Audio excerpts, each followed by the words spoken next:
এবছরের পরিবর্তনটা আমিও চেয়েছিলাম, পরিবর্তনে আমি তো খুব খুশি। হাই এভরিওয়ান, আজকে আমি চলে আসলাম হচ্ছে একটা সন্ধ্যেবেলার ভিডিও নিয়ে। এখন তো সন্ধ্যেবেলা চা করে নিচ্ছি আর ওদিকে সন্ধেও দিয়ে নিয়েছি। আজকে না দুপুরবেলা আর ঘুমোইনি, কারণ ভোটের রেজাল্ট নিয়ে খুবই এক্সাইটমেন্ট ছিলাম। তো আস্তে আস্তে তো জানতেই পারলাম যে ভোটের রেজাল্ট শেষ পর্যন্ত কি হলো। আর তোমরা তো নিশ্চয়ই জেনে গেছো যে ভোটের রেজাল্টটা কি হয়েছে। তো ভোটের রেজাল্টে আমি তো খুবই খুশি হয়েছি। আর মা কিন্তু ওদিকে ব্যায়াম থেকে চলে এসছে আর মাকে চাও করে দিলাম। মা আর আমি দুজনে মিলে এখন চা খাবো। আমি তো খুব একটা চা খাই না, তবে মাঝে মাঝে ইচ্ছে হলে চা খাই। আর এই যে ইনি এখন এসেছিলেন আমাকে একটুখানি ওনার মুখটা দেখাতে।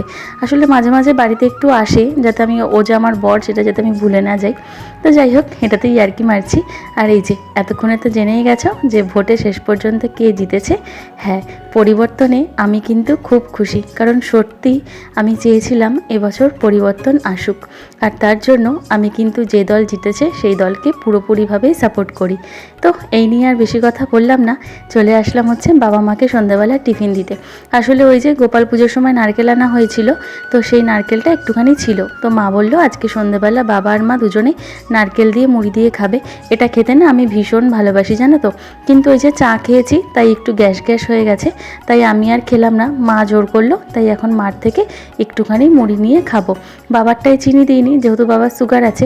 মারও সুগার আছে, কিন্তু তবুও মারটা একটু নর্মালে থাকে, তার জন্য কিন্তু মাকে 1 চামচের মতো চিনি দিয়েছি। এবার চলো রাতের খাবার দাবারের জোগাড় করি। রাতের খাবার দাবার বলতে দুপুর যা রান্না করেছিলাম সেগুলো তো সবই আছে, কিন্তু আমার বরের তো দুপুরবেলার ওই রান্নাতে হবে না। তাই ভাবলাম যাবার তো কিছু চাইবে, তার জন্য একটুখানি আলু ভেজে নিই। তাই আর কি একটুখানি আলু কেটে ওই আমার মার আর ওর জন্য একটু আলু ভেজে নিচ্ছি, কারণ বাবার তো আলু খাওয়া বারণ, বাবা তো আলু ভাজা খাবে না, তার জন্য। আর এদিকে দেখো আলুটা ভাজা হয়ে গেলে ওই গ্যাসের মধ্যেই আমি কিন্তু রাত্রিবেলার ভাতটা বসিয়ে দিলাম। আসলে ভাতটা তো ছিলই, ওই ভাতটাকে একটু জল দিয়ে গরম করে নিয়েছি।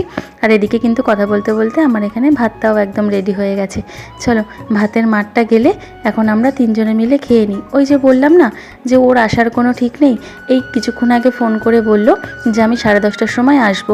তো আমরা 10:30 অবধি ওয়েট করেছিলাম, তারপর আবার ফোন করলাম, বললো আমার আস্তে আস্তে প্রায় 1টা-1:30টাও বাজতে পারে, তোমরা খেয়ে নাও। তাই আর ওয়েট না করে আমরা 3 জনে খেয়ে নিলাম।